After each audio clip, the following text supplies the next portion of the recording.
মায়ার নবী রাস্তা দিয়ে যাচ্ছেন, এক ইহুদি ভাই জঙ্গল থেকে একটা বাচ্চার মা হরিণীকে বেঁধে খুঁটির সাথে বেঁধে রাখলেন। একদিন দুদিন দীর্ঘ কয়েকদিন হয়ে গেল, বাচ্চার সাথে মায়ের কোনো দেখা নাই। মায়ার নবী ওই রাস্তা দিয়া চলতেছেন, হঠাৎ হরিণী নবীকে দেখা মাত্র চিনে ফেলল। হরিণী রহমাতুল্লিল আলামিনকে সালাম জানায় দিল, কারণ আমার নবীকে আসমান জমিন সবাই চিনে। আমার নবী, কারণ আমার নবীর জন্য আসমান জমিন গাছপালা পাহাড় পর্বত চন্দ্র সূর্য পাগল। আমার নবীকে দেখা মাত্র হরিণী জংলার সালাম জানায় দিল, আর তার ভাষায় আমার নবীরে বোঝানোর চেষ্টা করলো, নবী গো, দীর্ঘ কয়েকদিন আমাকে এক ইহুদি আমাকে বেঁধে রাখছে, আমার মনটা বড় খারাপ। ও পয়গম্বর, আমার জংলায় বাচ্চাগুলো আছে, মা মা বলে চিল্লাইতেছে, মায়ের দুধ পান করার সুযোগ হয় না। আমি মায়ের দুধের কারণে ওলানটা ব্যথায় জর্জরিত হয়ে গেল। মনে চায় আমার বাচ্চার সাথে একটু মোলাকাত করব। ও নবী, আপনি যদি একটু সুযোগ করে দিতেন আমার কপাল ভালো হয়ে যেত। নবী চিন্তায় পড়ে গেলেন, হরিণীর জন্য ইহুদির ঘরে আমি যাব কি যাব না। আল্লাহর নবী চিন্তা করলেন, যাই, হতে পারে ইহুদির ঘরে যাওয়াটা হেদায়েতের কারণ। মায়ার নবী ইহুদির বাড়ির দরজায় চলে গেলেন। ইহুদির বাড়ি গিয়া নবী ইহুদিকে জানায় দিলেন, ভাই, আমি আব্দুল্লাহর সন্তান মুহাম্মদ আসছি আপনার দরবারে। ইহুদি কয়, এতদিন যার নাম শুনি ভয় পাই, যার ব্যাপারে এত অভিযোগ, সেই নাকি? বলে হ্যাঁ। বলে কি চাও হে আব্দুল্লাহর সন্তান? বলে তুমি নাকি একটা হরিণী বেঁধে রাখছো গাছের গোড়ায়। বলে হ্যাঁ, বেঁধে রাখছি।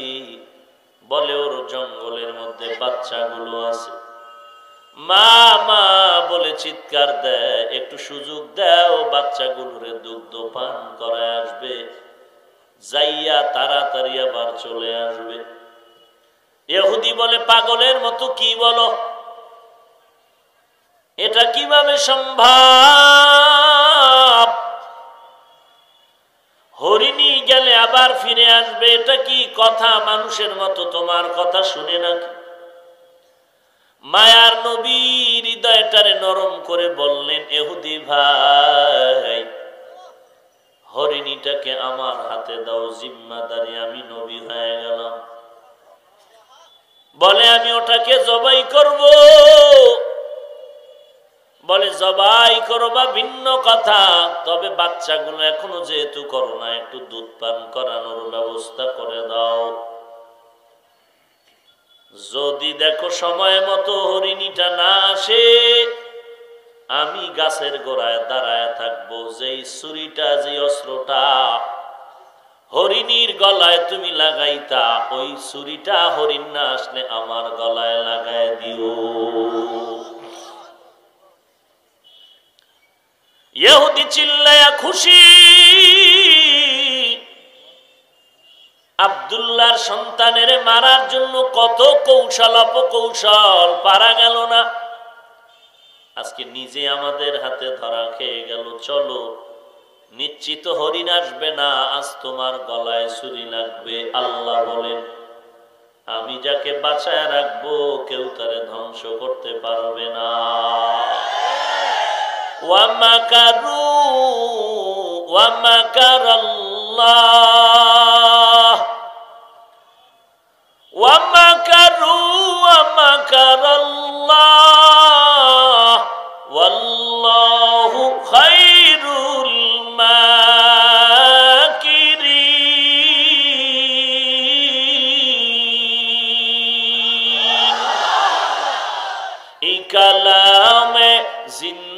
কোরআনে হাকিম হিকমতে উলা ইয়াজালাসতু কাদিম জামিউল ইলম ফিল কোরআনে হাকিম তাকাসারাত আনহু ওয়া ফাহামুর রিজালি।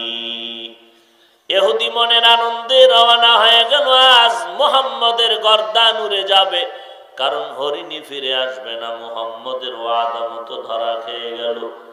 রাখে আল্লাহ, মারে কে? মারে আল্লাহ, রাখে কে? ইহুদি গিয়া হরিণীটারে রশি খুলিয়া নবীজির হাতে দিলেন। মায়ার নবী বলে, হরিণী তাড়াতাড়ি যাও, বাচ্চাগুলোরে দুগ্ধ পান করায় আসো, দেরি করলে ওই ছুরি নিয়ে দাঁড়ায় আছে তোমার মালিক, ওই ছুরিটা কিন্তু রাহমাতুল লিল আলামিনের গলায় লেগে যাবে। হরিণী সুযোগ পাই এমন দৌড়, জঙ্গলের মধ্যে যায় চিৎকার দিয়া কয়, সন্তানেরা রে কোথায় আছো? তাড়াতাড়ি মায়ের সাথে দেখা কর। মা যখন আওয়াজ দিল, বাচ্চাগুলো মা মা করে কত দূর দিন পর্যন্ত খুঁজলো। যখন মায়ের আওয়াজ পেল, বাচ্চাগুলো দৌড়াইয়া মায়ের সামনে হাজির। ডাক দিয়ে কয়, মা এতদিন তুমি কোথায় ছিলা? আমি মা মা বলে খুঁজলাম, পেলাম না। আজকে কেমনে আসলা? বলে, এক ইহুদি বেঈমান আমাকে বেঁধে রেখেছে। আজ আমার ওই পথে রাহমাতুল লিল আলামিন যাচ্ছিলেন। রাহমাতুল লিল আলামিন আমার অনুরোধের কারণে সুযোগ দিছে, দেরি করা যাবে না। যদি দেরি করে ফেলি, ওই ইহুদি ছুরিটা নিয়ে আমার গলার থেকে নবীর গলায় লাগায় দিবে। মায়ার নবী কেমন মায়ার নবী, রাহমাতুল লিল আলামিন। বাচ্চাগুলো চিল্লায় কয়, মাগো, যেই মায়ার নবী আজ তোমার উপরে দয়া করলেন, আজ তোমার দুধে আমরা মুখ লাগাইব না। একদিন না, দুদিন না, দরকার হয় আরো কতদিন পর্যন্ত দুধ পান করব না, তবে মায়ার নবীকে একটা নজর দেখতে চাই রে মা। মা বলে, যদি দেখতে চাও চল, আমার নবী কেমন মায়ার নবী, যে নবীর চেহারা দিয়ে তাকাইলে কলিজা ঠান্ডা হয়ে যায়, যে নবীর দিকে তাকাইলে পেটের ক্ষুধা নিবারণ হয়ে যায়। এবার হরিণী দৌড়ায়, বাচ্চাগুলো দৌড়ায় আমার মায়ার নবী রাহমাতুল লিল আলামিনকে দেখার জন্য। মায়ার নবী অপেক্ষায়, ইহুদি অপেক্ষা, ছুরি নিয়ে সময় মতো যদি হরিণী না আসে, এই ছুরি মুহাম্মদের গলায় লেগে যাবে। নবী দেখেন সময় শেষ হওয়ার আগে বাচ্চা সহ হরিণীটা হাজির হয়ে গেল। নবীর সামনে গিয়া মাথা নত করছে। সব বাচ্চাগুলো নবীর সালাম জানাইলেন, আর মাথা নারায় নারায় নারায় নারায় কি যেন কথা বলতেছে।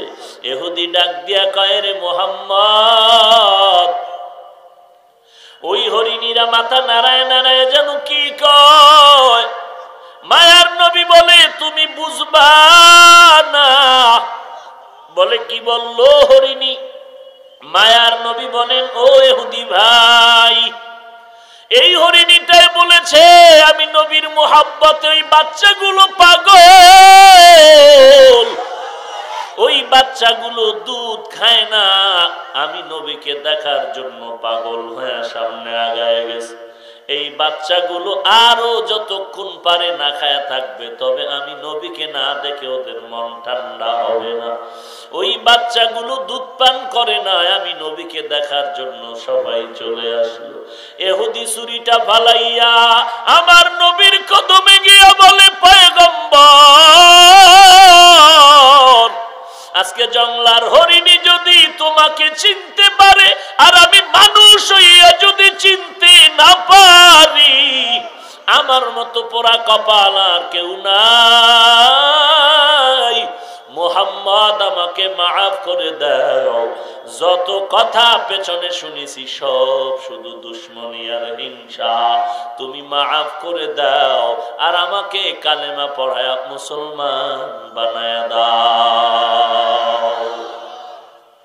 ইহুদি আমার নবীর হাতে কালেমা পড়ে মুসলমান হয়ে গেল। ইহুদি আমার নবীর হাতে কালেমা পড়ে মুসলমান হয়, আর তুমি মুসলমানের ঘরে জন্ম নিয়েছো, মদিনার নবীর উম্মত হওয়ার ভাগ্য হয়েছে তোমার, কিন্তু চেহারা দিয়ে তাকাইলে মদিনার ঘেরান কেন পাওয়া যায় না রে যুবক? কয়দিন আর বাহাদুরি করবি, দুনিয়াটা কিছুই না রে ভাই।